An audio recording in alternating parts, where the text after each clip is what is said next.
अस्सलामुअलैकुम everyone, welcome to जोर का जोर। मीरब जीशान की तरफ से आपको बहुत बहुत खुश आमदीद। और मैं देख रही थी कि वकार यूनुस साहब को बहुत सारी जिम्मेदारियां सौंपने की बात हो रही है। एक तरफ ये बात हो रही है कि शायद कहीं ना कहीं राजीव शुक्ला साहब के मुताबिक इंडिया पाकिस्तान विजिट करे, इंडियन टीम देखे आके क्या इंतजामात हैं, क्या नहीं है, और उसके बाद सूरत हाल कुछ भी डिफरेंट हो सकती है। तीसरी जानिब एक और बहुत अहम चीज़ है कि हमारे पीसीबी के चेयरमैन मोहसिन नकवी साहब के बारे में जो गुफ्तगू हो रही है कि एसीसी की सदारत वो संभालेंगे, तो उसके बाद क्या मोहसिन नकवी साहब अलाउ करेंगे कि पाकिस्तान भी इंडिया जाकर खेलता है। इंडिया का चैंपियंस ट्रॉफी में पाकिस्तान में ना आना पाकिस्तान की नेक्स्ट 3 बड़े इवेंट्स में शमूलियत को मशकूक कर रहा है। अब देखना यह है कि इन तमाम खबरों के बाद एग्जैक्टली क्या सूरत हाल सामने आती है, बिकॉज बहुत सारी बातें, बहुत सारी चीज़ें तो हर तरफ से हम सुनते हैं, देखते हैं, लेकिन हकाइक बहुत कम सामने आते हैं।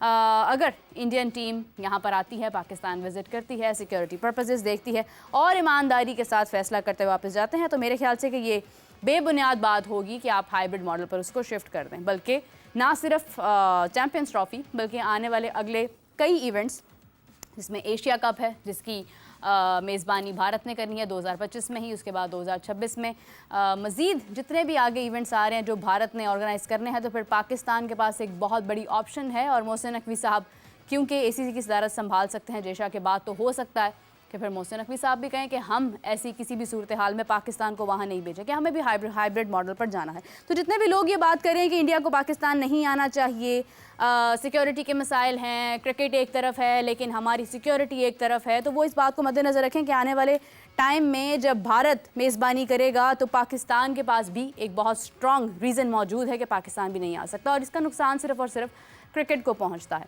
Coming back to the most important news of today, जिसकी बात हो रही है, वकार यूनुस साहब को जो जिम्मेदारियां सौंपी गई हैं, देखना यह है कि वहाब रियाज के बाद क्या ये फैसला ठीक है या नहीं है। मेरे साथ मौजूद हैं अब्दुल रऊफ साहब, उन्होंने हमें ज्वाइन किया है और उनसे बातचीत का सिलसिला जारी करते हैं। अस्सलाम वालेकुम सर, कैसे हैं आप? जी वालेकुम सलाम, अल्लाह का शुक्र। पहले तो समझ नहीं आ रही है कि मुबारकबाद दूं या कहूं कि ये फैसला सही है या नहीं है, क्योंकि हमारी क्रिकेट में जितनी बार तब्दीली हो चुकी है मैनेजमेंट में, इससे एक नुकसान तो हम देख रहे हैं कि वो तो हो ही रहा है। मतलब बहुत सारे लोग ये गुफ्तगू करते हैं, अगर आप इवन पाकिस्तान से हट के भी आप किसी की बात सुनते हैं तो वो कहते हैं कि मैनेजमेंट का बार बार तब्दील होना भी नुकसानदेह साबित होता है। वहाब रियाज ऐसा क्या नहीं कर पा रहे थे जो वकार यूनुस साहब कर देंगे, क्योंकि ये फैसला सही है या नहीं सही है, ये एक बहुत बड़ा क्वेश्चन मार्क है। क्या कहेंगे इस हवाले से? देखिए, असल में क्वेश्चन ये नहीं है, क्वेश्चन बेसिकली ये है कि मेरिट क्या है पाकिस्तान क्रिकेट बोर्ड का। आप देखें कि आप अगर कंपैरिजन करते हैं इंडिया के साथ ऑस्ट्रेलिया या इंग्लिश क्रिकेट बोर्ड या बाकी जितने भी दुनिया के जो एक्टिव क्रिकेट बोर्ड है और जिनकी रैंकिंग ऊपर है, तो वहाँ पर एक सर्टन मेरिट होता है हर चीज के लिए। मैनेजमेंट के लिए भी मेरिट होता है, कोचिंग के लिए भी मेरिट होता है, और जो आप कोई भी अगर डेजिग्नेशन आपने क्रिएट करना है डायरेक्टर का, तो उसके लिए एक सर्टन एजुकेशन है, एक सर्टन क्राइटेरिया, सर्टन मेरिट है। इसी वजह से वहाँ पर इतना ज्यादा शोर मचता नहीं है जब भी तो वहाँ पर अपॉइंटमेंट दी जाती है। तो क्योंकि एक मेरिट होता है, जो मेरिट को फुलफिल करता है, उसकी एजुकेशन, उसकी क्वालिफिकेशन उस स्टैंडर्ड को मैच करती है, तो वो ऑटोमेटिक उसका पार्ट बन जाता है, और इस तरह बाकी लोग उस पर इतना ज्यादा शोर नहीं करते। बदकिस्मती ये है कि पाकिस्तान क्रिकेट, आप देखें कि अब एक और मैं आपको एग्जांपल देता हूँ कि पूरे पाकिस्तान में सुबह से शाम तक यही ढिढोरा मचा हुआ। आज जगह तो यही खबर चल रही है कि राहुल ड्राइवर सौरव गंगोली ने इंडियन क्रिकेट बोर्ड संभाल लिया, बहुत ऊपर चले गए, लक्ष्मण ने ये कर दिया, गौतम ये कर दिया। भाई आप जो बेसिक चीज है वो तो देखें कि उनकी एजुकेशन तो देखिए, एजुकेशन क्या, जो उनके डेवलपमेंट का वर्क था वो उन्होंने कितना किया हुआ है। वो उनमें से मुझे बताएं कि जो इंडियन लेजेंड्स हैं उनमें से कितने लोग हैं जिन्होंने अपनी नेशनैलिटी को छोड़कर तरह करके इंडिया की नेशनैलिटी को उन्होंने ऑस्ट्रेलिया की या इंग्लैंड की या अमेरिका की नेशनैलिटी ली है। आप कोई एक बंदा भी उनमें से गिनवा नहीं सकेंगे। वो सब अपने उसी रीजन के साथ, अपने उसी इलाके सिटी के साथ, अपनी उस प्रोविंस के साथ एफिलिएटेड थे और आखिर तक एफिलिएशन उनकी बरकरार रही, और उसके बाद उन्होंने वहाँ पर डेवलपमेंट का काम किया, यंगस्टर्स को डेवलप किया, वहाँ पर अपनी उन्होंने एनर्जी लगाई, उन्होंने वहाँ पर मेहनत लगाई, उन्होंने वहाँ पर हार्डवर्क किया, जो उनका नॉलेज था वहाँ पर उन्होंने ट्रांसफर किया। अब यहाँ पर क्या हो रहा है, यहाँ पे एक तो जो से मुझे बात करनी पड़ती है कि हमारे जितने भी टेस्ट क्रिकेटर्स हैं 99% जाहिल हैं, तो उनकी एजुकेशन मैट्रिक भी नहीं है। नंबर 2, उन्होंने उनका डेवलपमेंट का जो एक्सपीरियंस है बिल्कुल 0/0 है। उन्होंने किसी न किसी जगह पे कोई डेवलपमेंट नहीं की। कोई मुल्तान से आया, उसने मुल्तान छोड़ा, वो डिफेंस में आबाद हो गया, किसी ने कोई बुरे वाला से आया, कोई शेखुपुरा से आया, कोई छोटे छोटे जो भी टावर इलाकों से आए हैं, कोई ऑस्ट्रेलिया सेटल हो गया, कोई अमेरिका, किसी ने इंग्लैंड की नेशनैलिटी ली, उन्होंने पाकिस्तान की नेशनैलिटी को ही इस काबिल नहीं समझा कि उसको या लिंगर ऑन किया जाए। तो उसके बावजूद पाकिस्तान क्रिकेट बोर्ड का उनको बार बार ओबलाइज करना, बार बार मेरिट को डीमेरिट करके उनको दोबारा ओबलाइज करना, 5-5, 6-6 बारियां देना, तो जब ये चीजें आएंगी तो फिर क्वेश्चन मार्क उठते हैं। फिर ये चीजें आती हैं कि भाई ना तो इनकी क्वालिफिकेशन है, ना इनकी कोई जस्टिफिकेशन है, ना इनकी कॉम्पिटेंसी है, ना इन्होंने ग्रास रूट डेवलपमेंट का काम किया, ना इन्होंने मैनेजमेंट डेवलपमेंट का काम किया, ना इनकी साइकोलॉजिकल अपब्रिंगिंग हुई है, ना इन लोगों ने किसी किस्म का पाकिस्तान क्रिकेट को कोई फायदा दिया है इस मैनेजमेंट के शोबे में। और फिर आप उनको 5-5, 6-6 दफा दोबारा क्यों सर्कल करके वापस ले आते हैं? तो ये चीज़ असल है जो कि प्रॉब्लम पाकिस्तान क्रिकेट में पैदा हो रहा है। रऊफ साहब, बहुत सख्त अल्फाज हैं अगर हम कहें कि जितने भी लोग, क्योंकि क्रिकेट एक अलग ज़िम्मेदारी है और तालीम हासिल करना एक अलग ज़िम्मेदारी है। मोहम्मद हफीज़ साहब ने भी अपनी तालीम का सिलसिला शुरू किया, लेकिन उसके बावजूद सवाल तो उनकी परफॉर्मेंस पर, जिस तरह से उन्होंने ज़िम्मेदारियाँ निभाई उसके ऊपर भी उठता है। तो डोंट यू थिंक कि education is something your own grooming, आपकी अपनी ज़ात के लिए एजुकेशन आपकी बहुत ज़रूरी है, लेकिन खेल का ताल्लुक एजुकेशन से शायद नहीं है? क्योंकि अगर हम बड़े बड़े लेजेंड्स की बात करते हैं, रोनाल्डो की बात करते हैं, बहुत सारे लोग ऐसे हैं जिन्होंने अपनी खेल को इतना ज़बरदस्त कर दिया है, इतनी जान मारी है उसके ऊपर कि कोई उनकी ज़ात पर बात करता ही नहीं है। हमारे खिलाड़ी अगर खेल ही ठीक से, जिसकी बुनियादी जिम्मेदारी है, मतलब वो अपनी एजुकेशन को तर्क इसलिए कर रहे हैं कि वो आगे परफॉर्मेंस पर फोकस कर सकें, अगर परफॉर्मेंस भी उस तरह से नहीं है, आपकी शॉट्स में वेरिएशंस नहीं है, आपको लोगों ने जज कर लिया है कि आपने यहीं पर आउट होना है, आपकी वीकनेस पकड़ ली और आपने उस पर काम नहीं किया है, तो फिर एक चीज़ सवाल उठता है कि फिर आपने क्या, मतलब अपनी ज़ात के साथ आपने क्या करना है? आपका काम सिर्फ एडवर्टाइजमेंट्स करना और फेम हासिल करना तो नहीं है।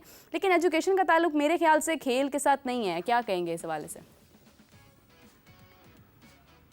जी बिल्कुल, आपने दुरुस्त कहा कि एजुकेशन का ताल्लुक बिल्कुल भी खेल के साथ नहीं है, मगर जब तक आप खेल रहे होते हैं, क्योंकि ये जब आप क्रिकेट खेलते हैं, स्पोर्ट्स खेलते हैं, कोई भी स्पोर्ट्स खेलते हैं, तो आप नेचुरल टैलेंट पे खेलते हैं। हाँ। एक गॉड गिफ्टेड नेचुरल एबिलिटीज अल्लाह ताला ने आपके अंदर रखी होती है, तो आप उससे अपना परफॉर्म करते हैं। तो उसके बाद ठीक है, आपने अपनी नेचुरल क्रिकेट खेली, हॉकी खेली या कोई भी स्पोर्ट खेली, तो आपने अपनी नेचुरल टैलेंट के बलबूते पर खेली। मगर उसके बाद जब आप किसी एक्टिव फील्ड में आते हैं, मैनेजमेंट के फील्ड में आते हैं, कोचिंग के फील्ड में आते हैं, तो फिर उसके लिए बहुत ज्यादा इंपॉर्टेंट होता है कि आपकी एजुकेशन हाईएस्ट लेवल की हो, क्योंकि आपने बच्चों को एजुकेट करना होता है, बच्चों को आपने साइकोलॉजिकल उनकी अपब्रिंगिंग करनी होती है, आपने बच्चों की मेंटोरशिप करनी होती है, बच्चों को आपने एजुकेट करना होता है, उनके बायोमैकेनिक्स पे काम करना होता है, उनकी जो मिनिमम उनकी फोर्सेस को यूज करके मैक्सिमम आपने रिजल्ट लेने होते हैं, आपने मिनिमम जो उनका है एफर्ट लगा के मैक्सिमम आपने रिजल्ट हासिल करने होते हैं।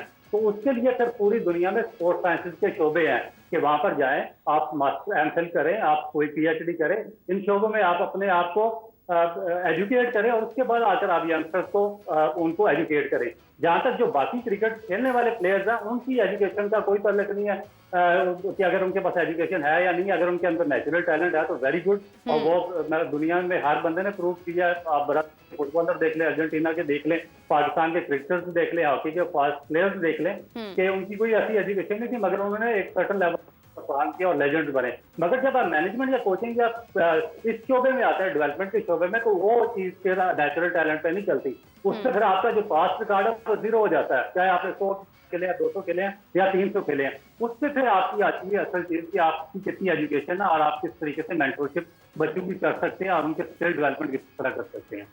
बिल्कुल सही है रऊफ साहब, I totally agree with you. अगर हम देखें तो जब भी किसी को कोई ओहदा दिया जाता है क्रिकेट में, स्पेशली जब वो किसी ओहदे पर फायज होता है, पूरी दुनिया की नज़रें उसके ऊपर होती हैं। अगर आप पाकिस्तान में किसी भी शोबे में कुछ भी बन जाते हैं तो पाकिस्तान की नज़रें आप पे होती है, लेकिन क्रिकेट वाहिद ऐसी चीज़ है जिसमें पूरी दुनिया जानती है, आपकी बैकग्राउंड पर सवालात उठने लग जाते हैं, बहुत बड़ी जिम्मेदारी होती है। वकार यूनुस साहब को जिम्मेदारी दी गई और जब से ये बात हुई है तब से उनकी लाइफ के बारे में बहुत सारी बातें लोग करना शुरू हो गए हैं। मीडिया के ऊपर बात हो रही है, डिफरेंट प्लेटफॉर्म्स पर बात हो रही है कि इनके अपने दौर में भी ग्रुपिंग थी, इन्होंने ऐसा क्या किया कि इनको यहाँ पर इस वक्त पे लाया गया जब हम क्रिकेट को बेहतर करने की कोशिश करें, हम सर्जरी करने की कोशिश करें। देखिए, फैसला मोहसिन नकवी साहब का है, हम उसके ऊपर अपनी राय या उनका फैसला बदल नहीं सकते हैं, लेकिन हम एज एन एनालिस्ट या एज ए जर्नलिस्ट हम अपनी राय ज़रूर दे सकते हैं।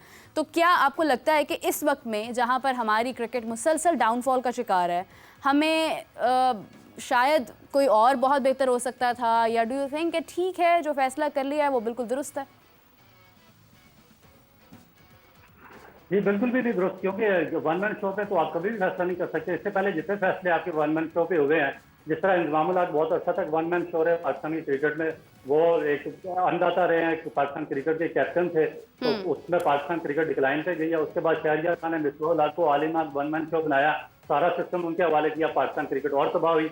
उसके बाद विकास शरफ मोहम्मद हफीज को लेकर आए, आपके सामने रिजल्ट है। उसके बाद वहाब रियाज को लेकर आए, तो बिल्कुल ही आपका क्रिकेट का सिरे से ही बेड़ा गर्क हो गया। और अब ये डिसीजन उससे भी बदतर डिसीजन है, क्योंकि जब तक आपकी जड़ें ग्रास रूट में नहीं होगी, आपने 20-25 साल आपने काम नहीं किया होगा, आपने एक एक चीज नहीं देखी होगी, आपके लिए पाकिस्तान की क्रिकेट को इम्प्रूव कराना, पाकिस्तान की क्रिकेट को ऊपर लेकर जाना, पाकिस्तान में इंफ्रास्ट्रक्चर को डेवलप करना, बच्चों को ग्रूम करना, रिप्लेसमेंट प्लान तैयार करना, अकेडमीज के प्लान तैयार करना, ये नामुमकिन हो जाता है। इसलिए मैं बार बार इस चीज पे इंफोसाइज करता हूँ कि ये वन शो से दुनिया का कभी कोई इदारा नहीं चला।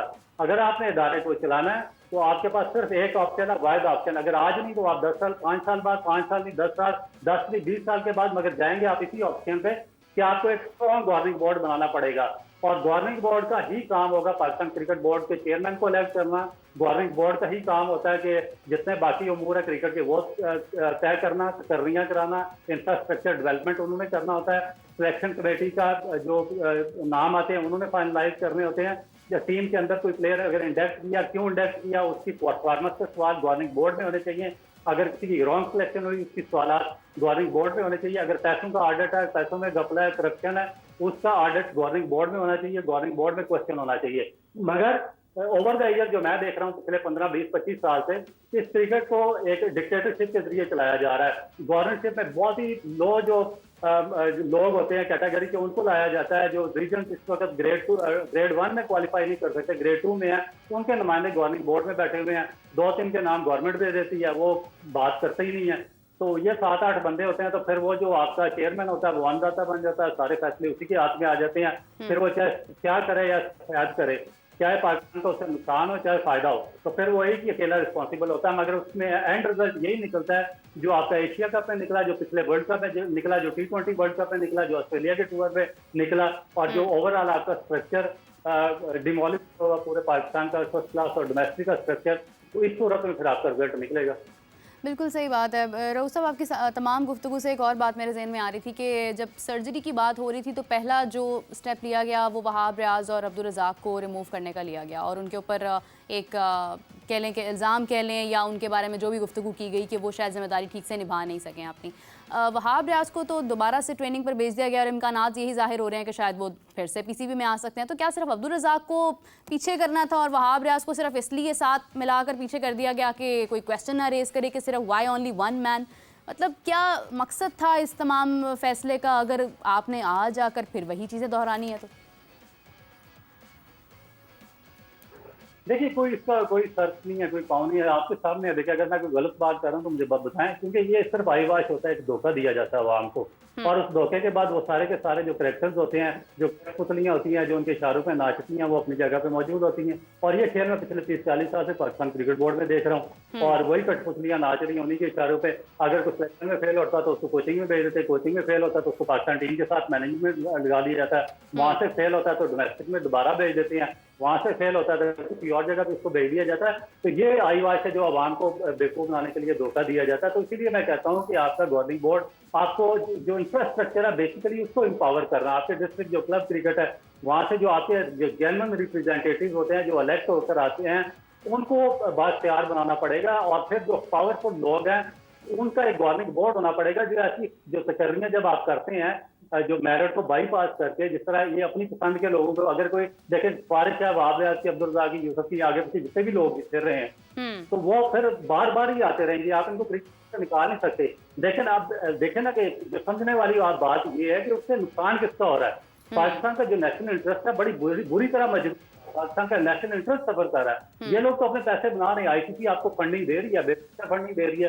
जिस तरह किसी जमाने में आपकी हॉकी फेडरेशन को फंडिंग आती थी, फुटबॉल फेडरेशन को फंडिंग आती थी, मगर जब आप अपने फेवरेट लोगों को वहां पर नवाजते रहे हैं, मेरिट को बाईपास करते रहे हैं, एजुकेशन को बाईपास करते रहे हैं, तो फिर उसके बाद आपका जो पूरी की पूरी जो स्पोर्ट्स का जो स्ट्रक्चर था वो कोलैप्स हो गया। आप ओलंपिक्स में आपके सामने 7 एथलीट गए, आपकी 0 पोजीशन है, कल क्रिकेट की पोजीशन आएगी कि जब आप इन लोगों को ऑब्लाइज करते रहेंगे बगैर मेरिट के, तो फिर आपका एंड रिजल्ट यही होगा। फिर उस वक्त कहते हैं कि अब पछताए क्या हूँ जब चिड़िया चुग गई खेत। तो ये सिस्टम चल रहा है पाकिस्तान में। बिल्कुल सही बात है। अब आप देखें, अगर हम कंपैरिजन करते हैं तो अभी कल इंडिया में जिस तरह से खुशियां मनाई जा रही थी, श्रीलंका को उन्होंने कम्प्लीटली ऑल आउट कर दिया, सीरीज़ जो है वो अपने नाम की, बेहतरीन विन उन्होंने अपने नाम की। तो पाकिस्तान, हम बहुत अरसे से पाकिस्तान की बात करें तो मैं इनफैक्ट सिर्फ क्रिकेट की नहीं, मैं तो दीगर शोबों की भी बात कर रही हूँ बहुत दिनों से, कि हम तो ओलंपिक्स में भी बहुत पीछे हैं। पता नहीं क्या रीज़न है कि हम स्पोर्ट्स के अंदर पीछे जाते जा रहे हैं। कोई भी सीरीज़, कोई भी टूर्नामेंट, कोई भी इवेंट हम बहुत अरसे से जीत नहीं पाए हैं। रऊफ साहब, चैम्पियंस ट्रॉफी की बात करना चाहूँगी, क्योंकि मैं देख रही थी कि राजीव शुक्ला भी कह रहे थे कि पाकिस्तान के अंदर जो है वो इंडियन टीम आएगी, आकर वो सिक्योरिटी के सारे मसाइल देखेंगे और उसके बाद फिर वो डिसाइड करेंगे। कुछ मुशावरत जो है वो हुकूमत के साथ भी जारी है। मीडिया पर ये भी खबरें हैं कि अगर तो इजाज़त मिलती है तो फिर ठीक है, आईसीसी को मानना पड़ेगा, अगर नहीं तो अदरवाइज़ फिर उन्हें हाइब्रिड मॉडल पर जाना पड़ेगा। कितना नुकसान इससे हो सकता है? बिकॉज अगर चैम्पियंस ट्रॉफी हम देखते हैं तो उसके बाद फौरी तौर पर आगे मज़ीद इवेंट्स हैं जो भारत ने होस्ट करने हैं, तो कितना नुकसान पहुंच सकता है इस फैसले से?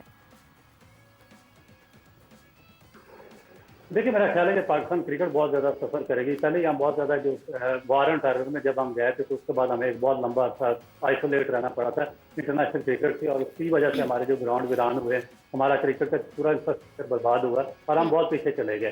तो अब ये इवेंट आ रहे थे पाकिस्तान में, मेरा ख्याल है कि ये जो, इसलिए मैं बात करता हूँ कि आप नेशनल इंटरेस्ट पर फैसले करने चाहिए, क्योंकि आपसे अगर पीछे चले जाए तो जब बिग 3 में हमने इंडिया को वोट दिया था तो हमारा एक वर्बल एमओयू उनसे बात हुई थी कि हम इंडिया क्रिकेट बोर्ड और पाकिस्तान 7-8 बायलैटरल सीरीज खेलेंगे, मगर आपने तो उनको बहुत बड़ा एडवांटेज दे दिया, आपने उनको वोट दिया, वो बिग 3 में चले गए। 36% रेवेन्यू उन्होंने आईसीसी से जनरेट करना शुरू कर दिया, वो एक बिग गन बन गया, उन्होंने वहां से बड़ा पैसा कमा लिया। हमारे वोट देने से उनको वो इतना बड़ा एडवांटेज हुआ, मगर बदले में पाकिस्तान को क्या मिला? 7 बायलैटरल सीरीज थी, उनमें से पाकिस्तान ने एक सिंगल सीरीज आप कंडक्ट नहीं करवा सके। उसके बाद आपका एशिया कप हुआ, एशिया कप में भी वो भागे हाइब्रिड मॉडल पे, आपको श्रीलंका पे जाकर खेलना पड़ा, आप किसी जगह पे स्टैंड नहीं ले सके। फिर उसके बाद अब चैंपियन ट्रॉफी में भी उन्होंने ड्रामा लगा के शुरू कर दिया। और ये मुझे इस बात में कहने में कोई याद नहीं कि जब तक वहां पर बीजेपी की गवर्नमेंट है और मोदी सरकार वहां पर मौजूद है, वो पाकिस्तान के लिए हर्डल क्रिएट करते रहेंगे। क्योंकि देखें, सीधी बात है, कोई बात करे या ना करे, मैं इसमें बिल्कुल क्लियर हूँ कि वो हमारे दुश्मन है। जब उन्होंने वो दुश्मन वाला ही सलूक करना, दुश्मन कभी भी दोस्ती वाला सलूक या प्यार वाला सलूक या आपको फायदा देने वाला सलूक नहीं करेगा। वो मैक्सिमम कोशिश करेंगे कि वो कितनी हर्डल क्रिएट करेंगे। लेकिन रऊफ साहब, दुश्मनी हमारी तरफ से तो नहीं है, दुश्मनी हमारी तरफ से तो नहीं है। हम तो मेज़बानी करने के लिए तैयार हैं, हम तो मोहब्बत भी करते हैं, हम तो उनके खिलाड़ियों की तारीफ भी करते हैं। हमने तो कभी कोई हेट क्रिएट ही नहीं किया, हमारी किसी खबर में कभी इंडिया को बुरा भला कहा ही नहीं गया। ये तमाम चीज़ें तो इंडिया की तरफ से हमारे तक आ रही हैं। देखिए, बिल्कुल ठीक कह रही है, और हमारी तरफ से ये चीज, इस चीज को उन्होंने, मेरा ख्याल है कि फॉर ग्रांटेड लिया, और मेरा ख्याल है कि वो और सर पे चढ़ गए हैं। क्योंकि अगर हम भी ईट का जवाब पत्थर से देते, थोड़ी सी हमें भी अक्ल दिखानी चाहिए थी, थोड़ी सी हमें भी स्टैंड देना चाहिए था, थोड़ी सी हमें भी खुददारी दिखानी चाहिए थी, और हमें भी जो बिग 3 में जब वोट देने गए थे तो हमें भी कुछ ले देकर मामला तय करने चाहिए थे, यानी कि भागे भागे गए, किसी ने मीटिंग पर भेज दिया। इसलिए तो मैं कहता हूँ कि आपकी डीप रूट सिस्टम में होनी चाहिए ताकि आपकी देख समझ कर फैसले करें। अगर हमने उस वक्त कुछ ले दे के फैसले किए होते जब हमने के लिए इनको वोट दिया था, तो हमें एशिया का हाइब्रिड मॉडल पे ना खेलना पड़ता और ना चैंपियन ट्रॉफी में ये रोड़े अटका रहे होते। तो ये जो इनकंसिस्टेंसी हमारे मैटर्स में, हमारे अपने मामलात में जो इलिटरेसी आ जाती है और जो अपने पर्सनल इंटरेस्ट और पर्सनल एजेंडा सामने आ जाते हैं, उसको हमारे जो नेशनल इंटरेस्ट है उनको डैमेज करते हैं। हमारे मुल्क में कोई फॉल्ट नहीं, हमारे अवाम में कोई फॉल्ट नहीं है, हम क्रिकेट लविंग नेशन है, हमने हमेशा बड़े बड़े इवेंट यहाँ पर पाकिस्तान में करवाए हैं। तो 1987 का वर्ल्ड कप सक्सेसफुली करवाया, उसके बाद बड़े बड़े एशिया कप यहाँ पर 2008 का हुआ, बड़े बड़े इवेंट्स हो गए। मगर बात यह है कि अब किसी जगह पे आपको स्टैंड भी लेना पड़ता है ना किसी के मुकाबले में, तो वो स्टैंड लेने की हमारे अंदर सलाहियत नहीं है। जब तक हम स्टैंड नहीं लेंगे उस वक्त तक वो हमारे ऊपर इसी तरह सवार रहेंगे। बिल्कुल सही है। रऊसा, शुएब मलिक का भी बयान आया था, उन्होंने भी कहा कि वो इंटरेस्टेड नहीं है पाकिस्तान में खेलने के लिए। इतना अरसा, इतना वक्त उन्होंने पाकिस्तान क्रिकेट को दिया और उसके बाद सडनली इस तरह से कह देना मुनासिब नहीं है, या फिर इसकी कोई और रीजंस हैं जो वो बहुत करीब से देख चुके हैं और अब वो दिल बर्दाश्त होकर ये बात कर रहे हैं? देखिए, मेरा ख्याल है कि इस एज में उनको खिलाना भी नहीं चाहिए पाकिस्तान क्रिकेट बोर्ड को, और ये एक बड़ी बदकिस्मती है पाकिस्तान की कि अगर कोई प्लेयर 42-47 साल की एज में ये कह रहा है कि मैं पाकिस्तान से खेलना नहीं चाह रहा, तो इसका मतलब है कि 30 साल के बाद तो आप देखें कि मोस्ट ऑफ द जो वर्ल्ड तो 10 टीम्स हैं उनमें जो T20 के फार्म, क्योंकि शेख मालिक ने ना तो वनडे खेलना है और ना उसने टेस्ट क्रिकेट खेलनी है, वो तो आज से 15-10 साल पहले छोड़ चुके हैं। तो T20 फॉर्मेट है, तो आप दुनिया की कोई भी टीम उठा के देख लें, उसमें 30-32 साल के बाद बहुत कम लोगों को खिलाते हैं, वो जो यंग ब्लड्स हैं उन पर जाते हैं। ये हमारे कंट्री में चल रहा है कि जिसकी लाठी उसकी है, कोई टीवी पर पूरा साल बैठ रहा होता है, रिटायरमेंट लेकर हम उसको ले आते हैं वापस, कोई किसी दूसरे कंट्री से खेलने के लिए जा रहा हो तो हम सिलेक्शन क्राइटेरिया बाईपास करके उसको वापस लाकर पाकिस्तान खिला देते हैं। कोई अनफिट होता है उसको डाल लेते हैं, किसी से आउट ऑफ फॉर्म होता है उसको भी टीम में डाल देते हैं। तो ये सिस्टम हमारे बदकिस्मती है कि हमारे मुल्क में ये लाठियां लगी हुई हैं। एक्सपीरियंस का नाम देकर हम बहुत सारे ऐसे खिलाड़ियों को ले आते हैं सामने जो परफॉर्म भी नहीं कर पाते हैं, और उनकी वजह से बहुत सारे ऐसे खिलाड़ी जो कब से अब इस तैयारियों में लगे होते हैं, उम्मीद में लगे होते हैं कि शायद हमारी बारी आ जाएगी, हमारा नाम आ जाएगा, वो पीछे रह जाते हैं। इफ्तिखार अहमद बहुत देर से टीम में मौजूद हैं, अभी इस टूर्नामेंट में आप इमाद वसीम को ले आए, मोहम्मद आमिर को ले आए, इतने प्लेयर्स हैं, इतना नई एनर्जी है, हम देख रहे हैं जिस तरह से वो परफॉर्म करते हैं, लेकिन हम मौका ही नहीं देते हैं। डोमेस्टिक से एतबार उठता जा रहा है प्लेयर्स का, फर्स्ट क्लास क्रिकेट का किसी को कोई पता नहीं है, फिर डोमेस्टिक से आप प्लेयर्स उठा नहीं रहे हैं, PSL पर आपका सारा फिक्र है, तो उसकी वजह से नुकसान तो फिर हमें बहुत ज़्यादा होता है। जी राउत साहब। हेलो जी जी जी जी, मैंने कहा ये बहुत ही इंपॉर्टेंट क्वेश्चन है। ये कि पाकिस्तान में टैलेंट नहीं है, ये जो आपने क्वेश्चन उठाया बहुत ही वैलिड और बहुत ही कॉम्पिटेंट क्वेश्चन है। क्योंकि वजह क्या है कि एक्सपीरियंस नहीं है, ये सब फ्रॉड और धोखा चल रहा है। ये सिर्फ और सिर्फ एक दूसरे को ऑब्लाइज करने का घिनौना धंधा है जो पाकिस्तान क्रिकेट में चल रहा है। और बहुत अरसे से मैं इसको देख रहा हूँ कि पिछले 15 साल से लॉबी की गेम चल रही है, और फिर उसके बाद कुछ प्लेयर्स हैं, उनका अपना एजेंडा है, उनकी दोस्ती यारियां वो चलाते हैं। उसमें क्या होता है कि जो आपका नेचुरल टैलेंट आता है वो बुरी तरह सरप्लस हो जाता है, मजरू हो जाता है, उनको चांसेस नहीं मिलते। हम जो बिगेस्ट टीम भी होती हैं उनके खिलाफ भी अपने जो यंगस्टर्स होते हैं उनको चांस देने के लिए तैयार नहीं होते। हम जो कमजोर तरीन टीमें होती हैं उनमें अपने सुपरस्टार को खिलाते हैं ताकि उनकी टीम में जगह बनी रहे, उनकी एवरेज बरकरार रहे और वो अपनी एवरेज बना के पाकिस्तान पर बोझ बने रहे। ये दुनिया में कहीं नहीं होता। मैं आपको एग्जाम्पल दूं, अभी इंडिया की टीम वर्ल्ड कप खेल रही थी और उन्होंने शुभमन गिल की क़यादत में ड्यूरिंग द इवेंट एक पूरी नई 16 रुकनी टीम बनाकर भेजी थी जिम्बाब्वे के टूर पर। इसी तरह ऑस्ट्रेलिया की जो इंडिया में वर्ल्ड कप हुआ है, कमिंस की क़यादत में ऑस्ट्रेलिया ने वो वर्ल्ड कप जीता, तो पूरी ऑस्ट्रेलियन टीम वापस चली गई और पूरी एक ऑस्ट्रेलिया से नई 16 रुकनी टीम आई और उसने इंडिया के साथ 7 मैचेस की T20 सीरीज खेली। इंग्लैंड भी इसी तरह करता, न्यूजीलैंड भी इसी तरह करता, पूरी दुनिया की क्रिकेट बोर्ड करते हैं। और यहाँ पर एक गोरख बंदा है, एक फ्रॉड है, एक डिसऑनेस्टी है, एक ऑब्लिगेशन का गेम चल रहा है कि वो एक्सपीरियंस के नाम पर उन्हीं को ऑब्लाइज करते जा रहे हैं, जिसमें पाकिस्तान क्रिकेट बोर्ड के हाई ऑफिसर्स भी इन्वॉल्व हैं, सेलेक्टर्स भी इन्वॉल्व हैं, और इसमें आपका पूरे का पूरा जो मैनेजमेंट है वो सारी की सारी इन्वॉल्व है। ये सब मिलकर एक माफिया की तरह एक गैंग चलाते हैं, और उसमें जो पाकिस्तान के यंगस्टर्स होते हैं, जो नेचुरल टैलेंट होता है वो बहुत बुरी तरह मजरू होता है। यही वजह है कि आपके पास ना कि सीनियर का रिप्लेसमेंट प्लान तैयार हुआ, ना कोई स्पिनर का रिप्लेसमेंट प्लान आपके पास है, ना आपका किसी फास्ट बॉलर की रिप्लेसमेंट है, ना आपकी किसी ओपनिंग बैट्समैन की रिप्लेसमेंट है, और ना मिडिल ऑर्डर की रिप्लेसमेंट है। जब भी आप किसी बड़े टूर्नामेंट से बाहर हो जाते हैं तो आप ड्रामा लगाते हैं, तो 3 महीने अवाम को बेवकूफ बनाते हैं, और उसके बाद फिर वही प्लेयर आकर पाकिस्तान टीम का हिस्सा बन जाते हैं। क्योंकि जो यंगस्टर्स होते हैं जेन्युइन टैलेंटेड, उनको ये आगे आने ही नहीं देते, उनको चांसेस भी नहीं देते, और उसकी वजह से पाकिस्तान का टैलेंट वो बेचारा बिल्कुल फ्लैट आउट हो जाता है। बिल्कुल आपने सही कहा। मैं खुद इस बात की कायल हूँ कि आप जब तक मौका नहीं देंगे, आप जब तक उन्हें चांसेस नहीं देंगे, तब तक कुछ भी नहीं होगा। आपका जिसका दिल करता है आप उसको मौका देते हैं। सायम अयूब को बिला वजह आपने इतने मौके दिए हैं, उस्मान खान आए, उनका कैरियर हमारी आंखों के सामने ख़त्म होता जा रहा है। अभी उनको जिस तरह से मौका दिया गया, पहले कहा कि डोमेस्टिक जो है वो उसके बगैर कोई शामिल नहीं होगा, और अब फिर उस्मान खान को आपने उसमें भी शामिल कर दिया। तो वो बात ये है कि पाकिस्तानी की क्रिकेट में जो भी यंग जनरेशन आती है वो कहीं ना कहीं बहुत ज़्यादा इनसिक्योरिटीज़ का शिकार होती है, और यही एक बहुत बड़ी रीज़न है। वो सब आपने अच्छा वक्त भी देखा है क्रिकेट का, जब चीज़ें कुछ बेहतर थीं, आज तो बहुत ज़्यादा ख़राबी की तरफ जा रही हैं।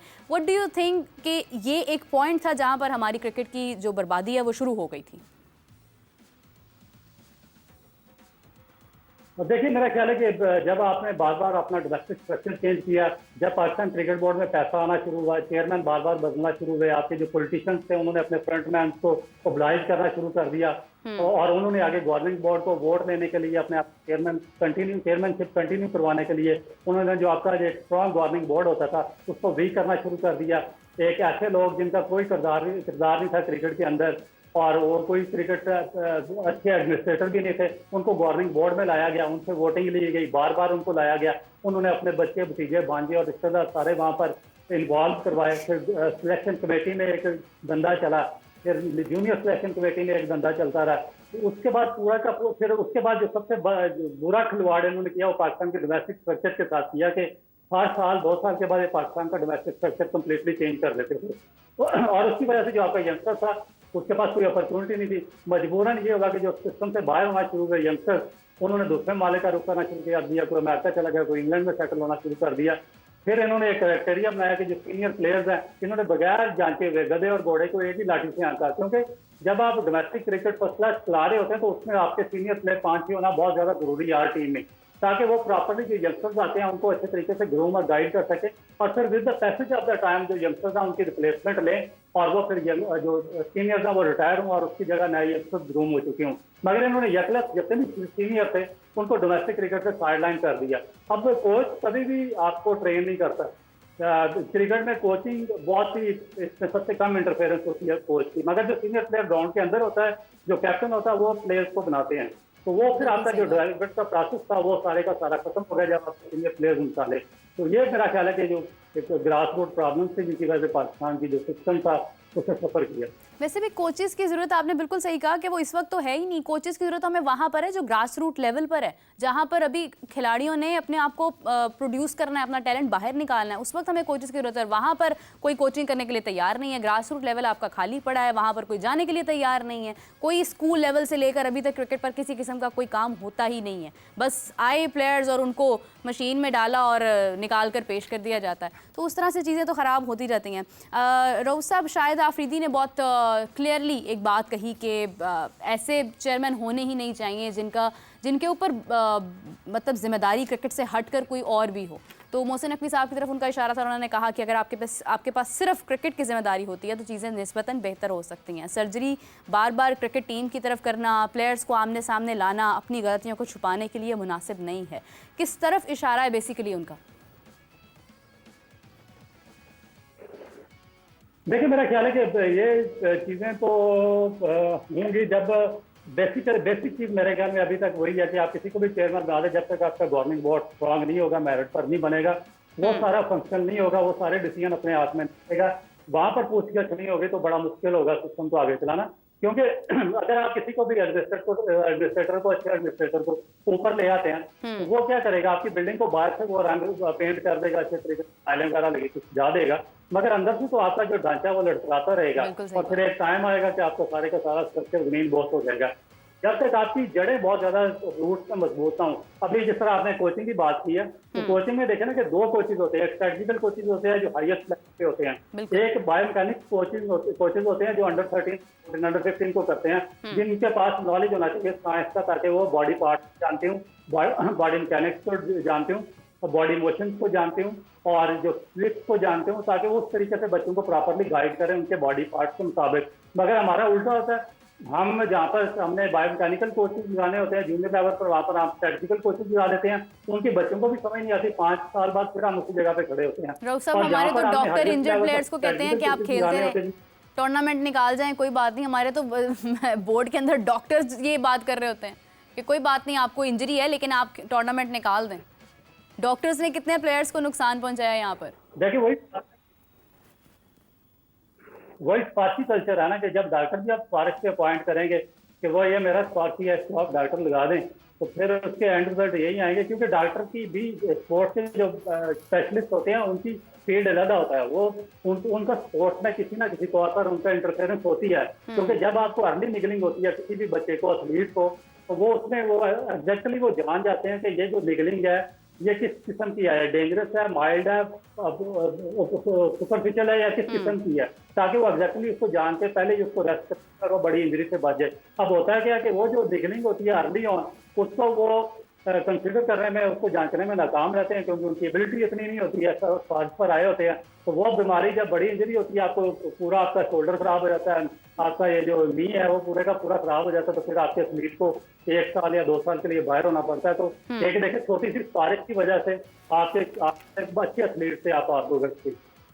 बिल्कुल सही बात है। रऊफ साहब, we are about to end the show और उससे पहले मैं पूछना चाहूँगी कि फाइनली क्या लगता है आपको कि क्या वाकई कुछ हाइब्रिड मॉडल पर जाने की सूरत हाल है या फिर इंडिया पाकिस्तान आ ही जाएगा? देखिए मेरा ख्याल है कि पाकिस्तान को स्टैंड लेना चाहिए, और दूसरा पाकिस्तान के जो मेरा ख्याल है कि वो हालात को भी देखेगा, जो ग्राउंड रियलिटीज़ हैं पाकिस्तान की, वो अब हमें भी देखना पड़ेगा कि अगले 1-2-3 महीने में हमारा जो ग्राउंड रियलिटीज़ हैं वो किस तरीके से फंक्शन है, हमने अपने सिक्योरिटी के हालात को किस तरीके से कंट्रोल किया हुआ, वो बहुत ज़्यादा हमारे लिए इंपॉर्टेंट है। और उसके बाद अगर हम इन चीज़ों को कंट्रोल करने में कामयाब हो जाते हैं तो हमें एक फर्म स्टैंड लेना पड़ेगा, क्योंकि जब तक आप इनके सामने स्टैंड नहीं लेंगे, ये आपको इसी तरीके से आपके सर पे सवार रहेंगे, आपको ब्लैकमेल करते रहेंगे।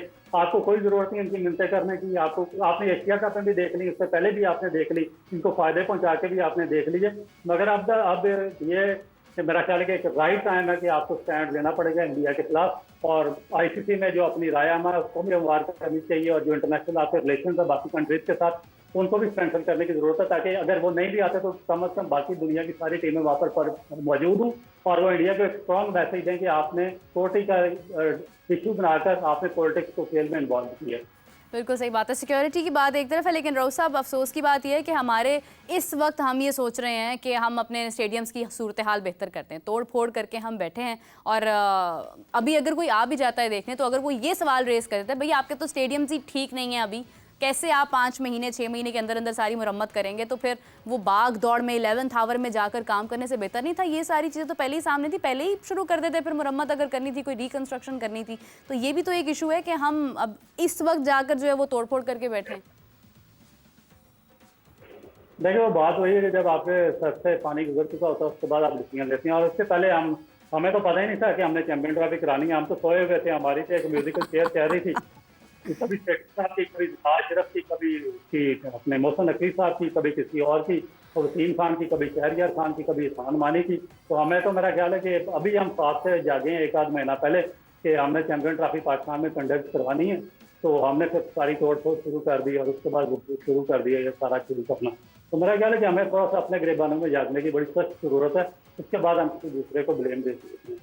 बिल्कुल सही है, बहुत शुक्रिया रऊफ साहब, बहुत अच्छी डिस्कशन हमारी रही, positive and constructive, and I hope कि ये तमाम चीज़ों है वो हमारी क्रिकेट कहीं ना कहीं बेहतर हो, क्योंकि जो फैसले हो रहे हैं उनसे तो मजीद दिल जो है वो धक धक करता जा रहा है। लेकिन खैर उम्मीद करते हैं कि आने वाले वक्त में पाकिस्तान क्रिकेट जो है वो बहुत चीज़ों को बेहतर करे। रऊफ साहब बहुत शुक्रिया, आपने मैं ज्वाइन किया, आपसे इजाज़त चाहती हूँ, और everyone we will join you back at 4 PM, और उस वक्त हम डिस्कशन करेंगे मजीद चीज़ों के ऊपर। बहुत सारी चीज़ें अभी पेंडिंग हैं, बहुत सारे फैसले इंडिया की जानिब से भी आ रहे हैं, चैंपियंस ट्रॉफी को लेकर एक बड़ा मौजू बनता जा रहा है।